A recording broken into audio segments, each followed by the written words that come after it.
Marriages end for the same reasons businesses do. Lack of communication, lack of accountability. People are lazy as a Mickey Ficky, and a lack of commitment as well as entitlement.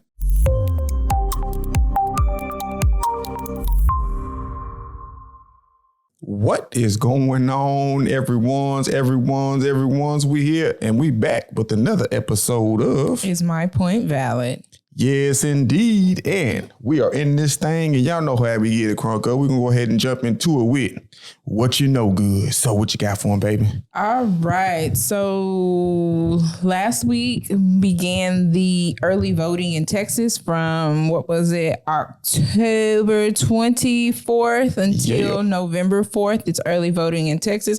I think it's early voting like everywhere, but I live in Texas, so I'm going to talk about Texas.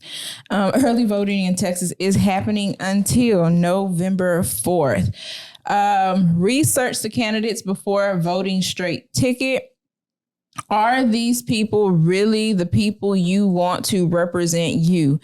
Just because everyone is for them doesn't mean you should be for them. So Google these. And another thing, one more thing, I'm sorry. But just because they look like you don't mean they for you either. So Google them. There's is it votingpoll.com.org or votingpoll.org where you can look at the candidates and see what they represent. According to your state, you can go in and look at and see your address. Yeah. You can see what they represent, their policies, everything that they're backing. You can see everything they're about if you go to that website. So look them up, see what it is. Also watch interviews.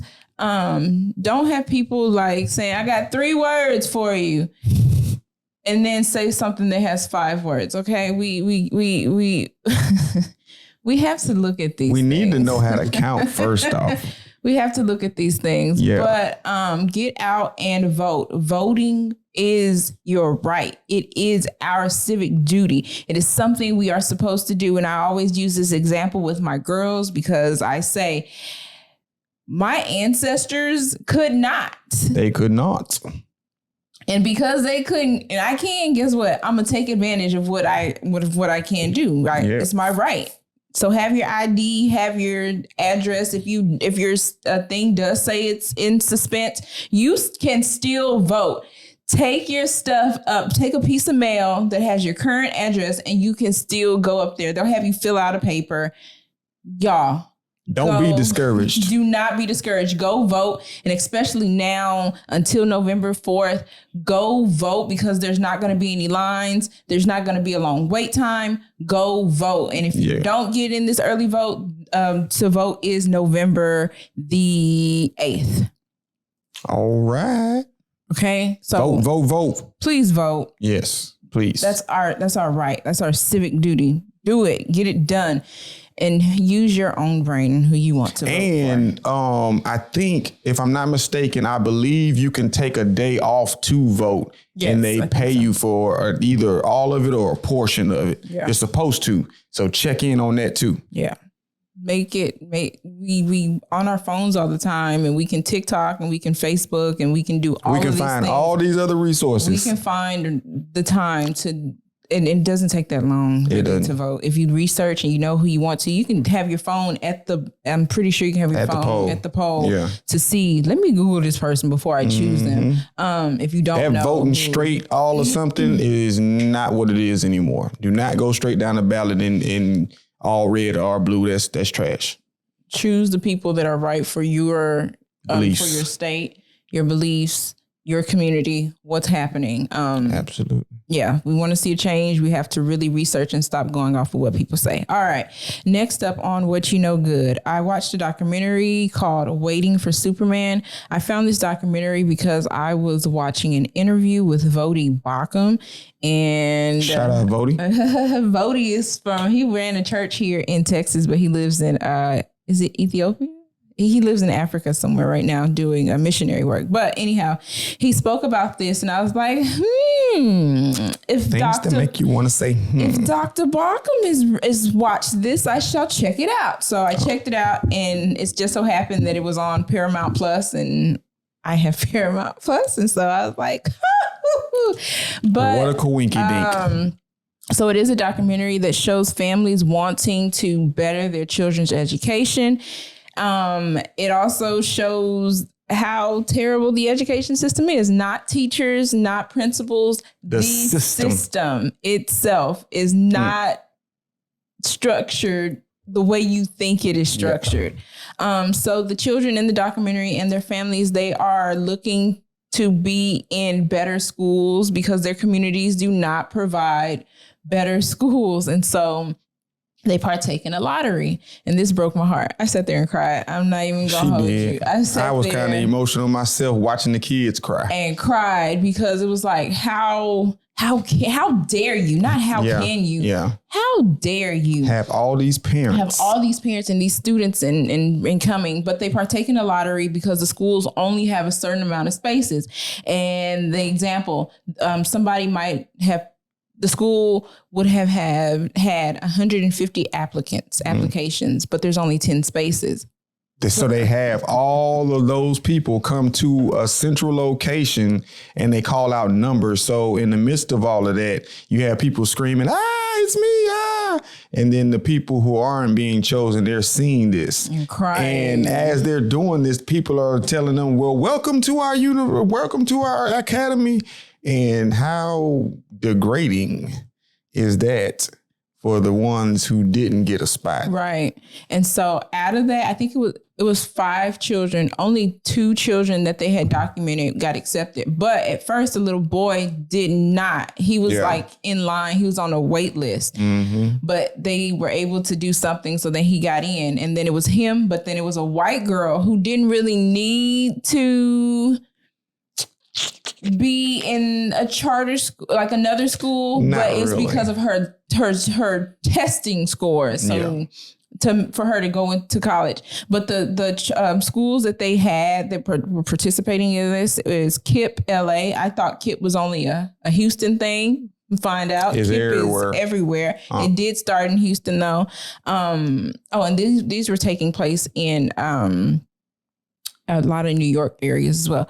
Harlem Success Academy and Summit Preparatory Charter High School. But yeah, that documentary was a little disheartening to see that these children do want to do better, but because of the communities or the schools that they're in, they can't. And so they have to do this. Try to do something. And it was so interesting that the amount of money that is put into teacher unions. It was also interesting how I did not know that after 2 years, teachers are on tenure, which means they cannot be fired.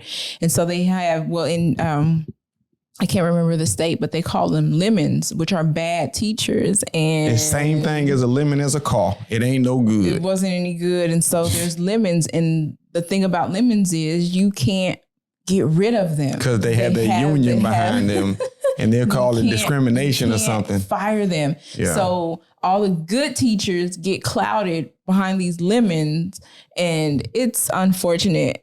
I really would like y'all to check this out. It's called Waiting for Superman.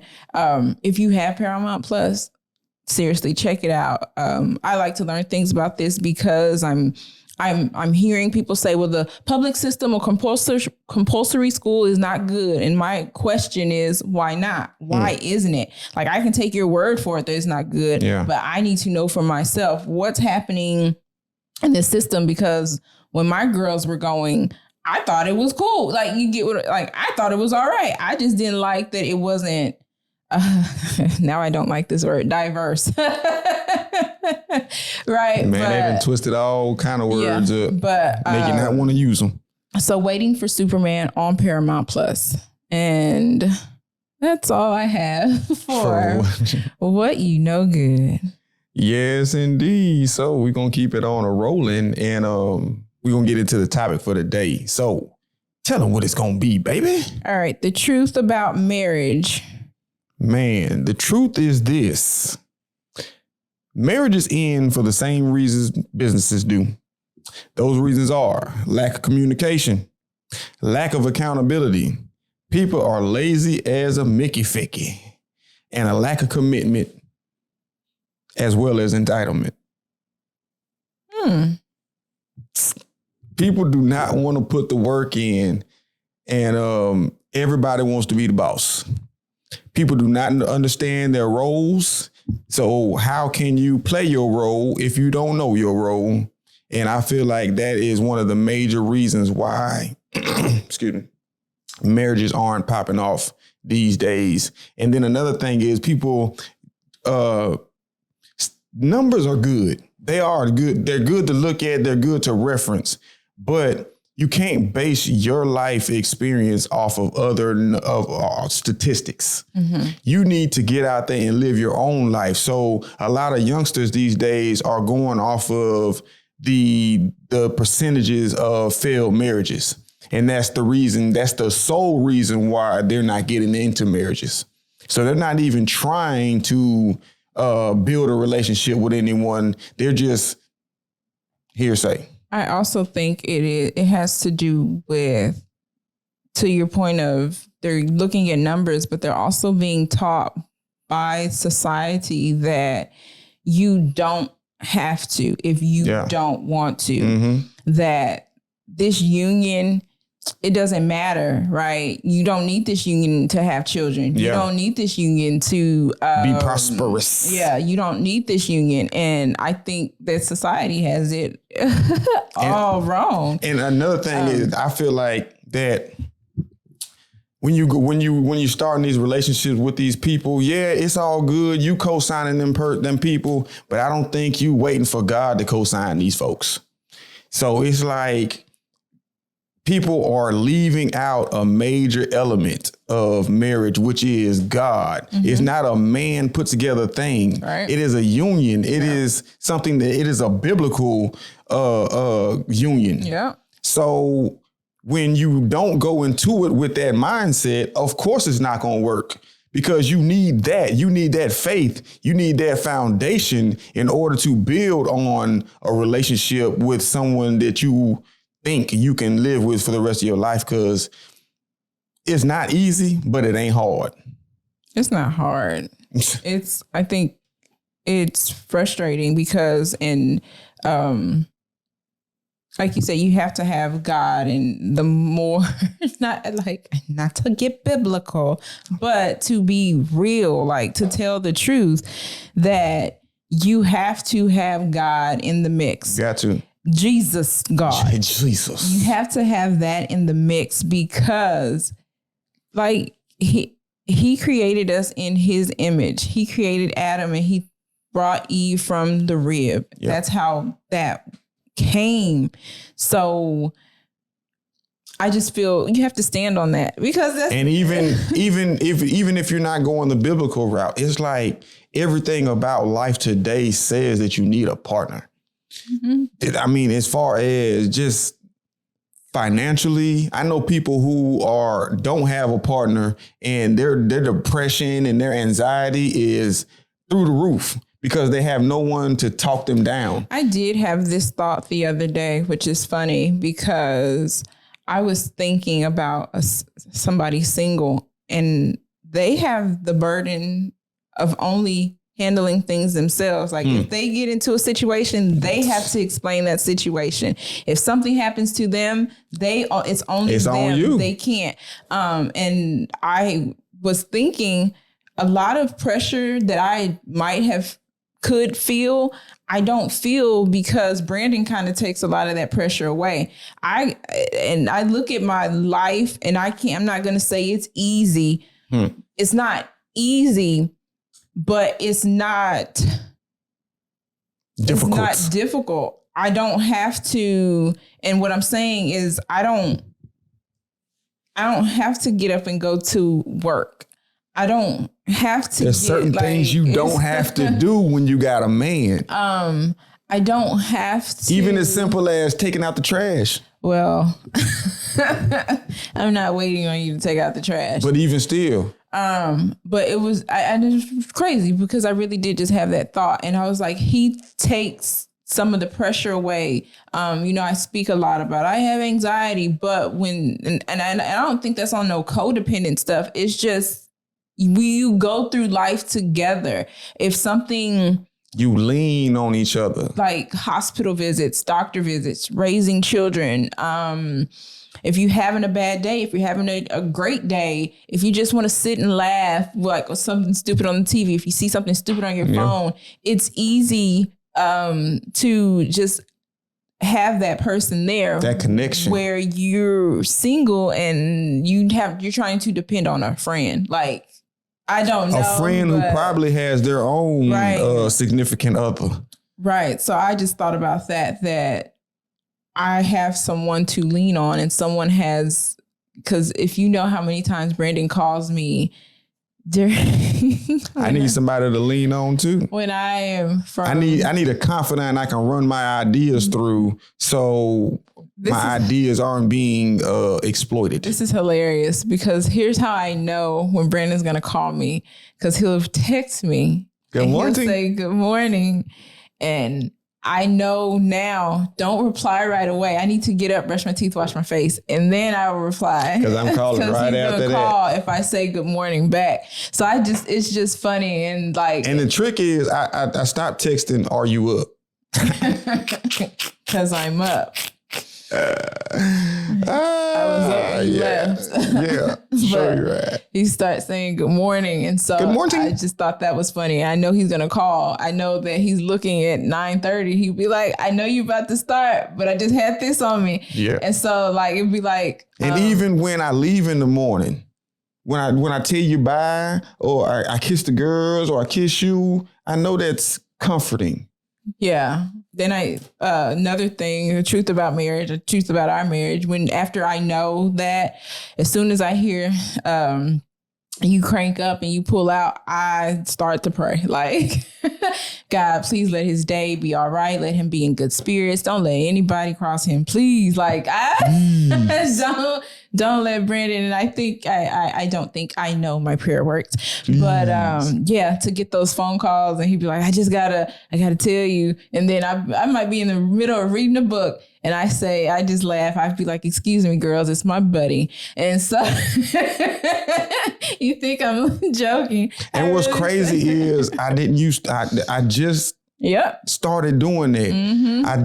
I believe it was another situation that triggered this. Yeah. We don't get into that, but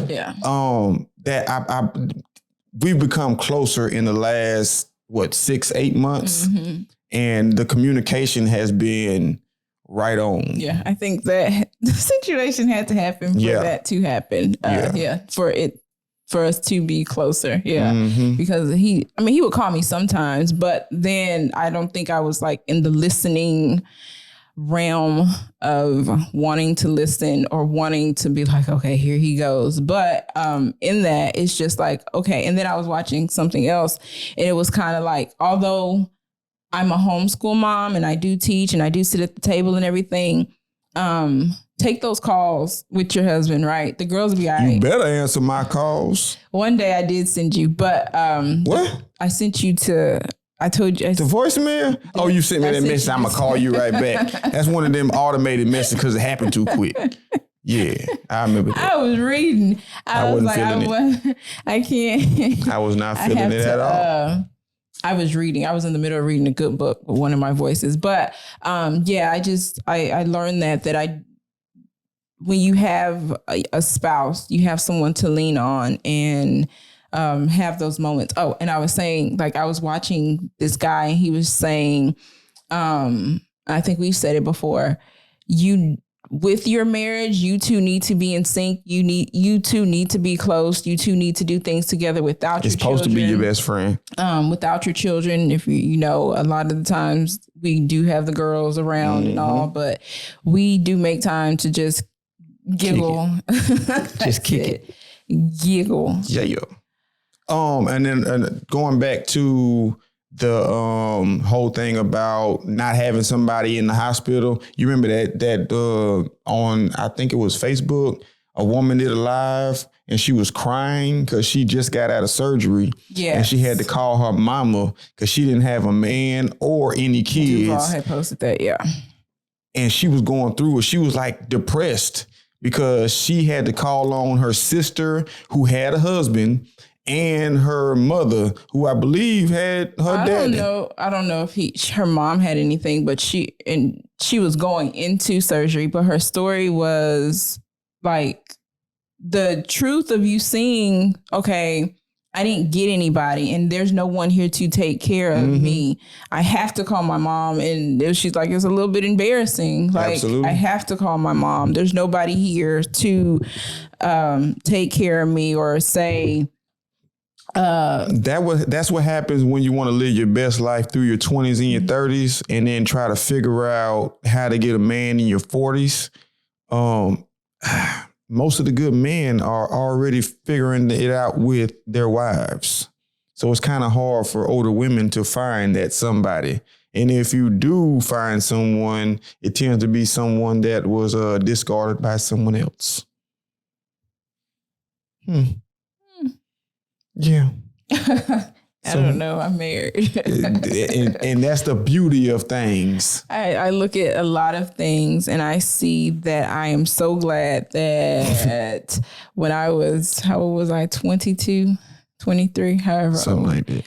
That God saw fit that for you me get scooped up. Get married. Because I swear to goodness, the world got pretty crazy after that.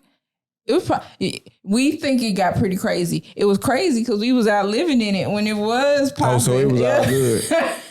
It was all good. We was in it. Yeah. We was in it. And then when you decide like, nah, I don't want to be in this, then. I'm good on all this. Yeah. You got to ask too many questions. You got to ask too many specific questions out here these days. And then they don't even want to give you the real answer. Are we going to the next question? I don't know. I think we touched on that. And how do you think we've made it work thus far? We made it work by communication, accountabilities. Just learn how to communicate. Not being lazy, committing to certain things and not feeling entitled to certain things. The whole entitlement thing, boy, that'll have you out of there. Men have you thinking that women's supposed to do things and we thinking men are supposed to be doing things and nobody communicated to figure out what the expectation was going to be. Yeah, I think I lowered my expectations for myself a lot. Like for yourself? Like I don't have to do, if I ask you something and you don't do it, then it's just not going to get done. Like, because I'm not going to keep, I'm not about to keep badgering, or I'll do it myself, and then you'll be looking like, oh, what you did that for? Yeah, but look, I look, looky look. But you got it's better. Equality. I'm not a man. You can't do the things a man do. I'm not. You're not strong. I am strong as a man. I'm not as strong as a man. Why not? Because God didn't make me a man. You can be whatever you want to be. I can't be whatever I want to be. You can. I cannot. Yes, you can. Okay. I'm telling you. All right. I believe in you. I, Bill A. Stocker, cannot be anything that I want to be. Oh, Lord. I can't. That's controversy right there. That's a myth. I can't be anything I want to be. I'm doing my duty is what I'm supposed to do. And what your duty is? What y'all say? What is it? Y'all a Proverbs 31 woman? But message. Lord have mercy. But I'm gonna break that down one day to what a Proverbs 31. What Proverbs 31 really means is, how it came about. It was not meant for every woman. Single women.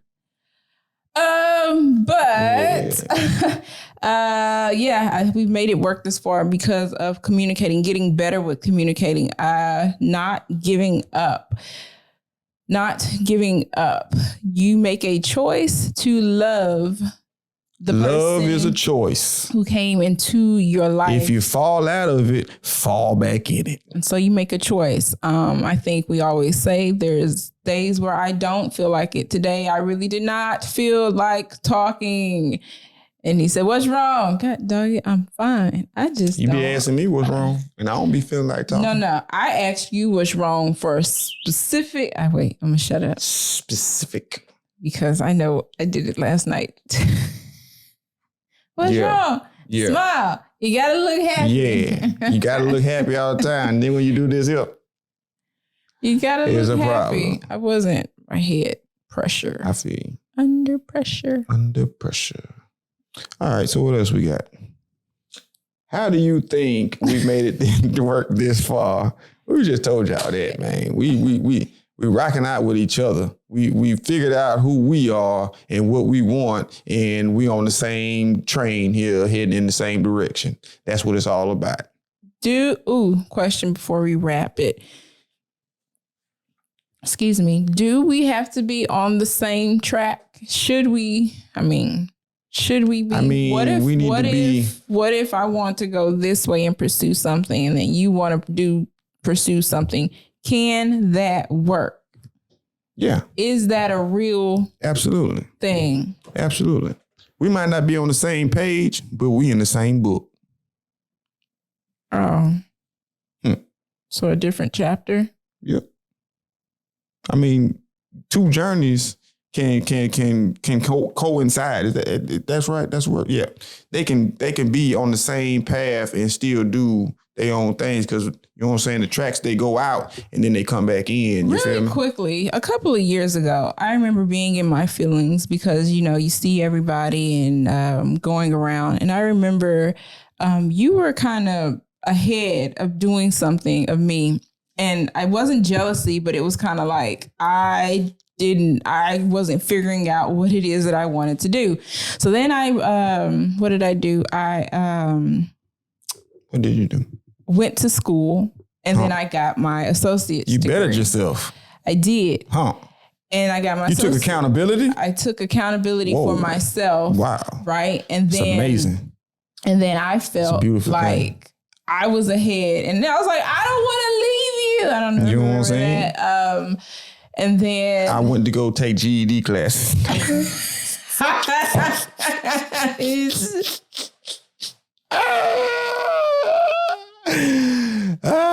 Boom, boom. Yeah. But I think as a woman, to tell you women out there who are married, do not get caught up in that that thing of like, oh, I'm gonna get left behind. You're not going to get left behind in your marriage, in your journey with your spouse. You just have to find things that are enjoyable to you, because as a stay-at-home mom, as a housewife, that's all I knew, and I didn't really know anything else. So you have to pursue the goals that you want to get out and do, but still continue your journey in your marriage and be your own individual person. Absolutely. Well, that is the truth about marriage, whether you believe it or not. But anyway, before we get out of here, we're going to go ahead and bust them in the head one time for your mind with On This Day in Black History. And today is October the 31st. So on October the 31st in 1950, Earl Lloyd became the first man to play in the NBA, scoring 6 points. Go ahead. For the Washington Capitals. He was the first black man, because he wasn't the first man. The first black man. You know what I'm saying? Man, I don't mean the black, white. I know, but you have to emphasize, because it wasn't the first. He was the first black man. I apologize. I wonder who the first man was. Let me see. He probably wore some little shorts. But before we get out of here, thank you. We have 205 subscribers. We want to thank everybody who has been subscribing to us. Thank you. But before we get out of here, we want to say, come holler at us next week, because we got a hot new topic for y'all. And we out of here. Love, peace, and soul. Bye. Like Soul Train, baby. Y'all know how we do.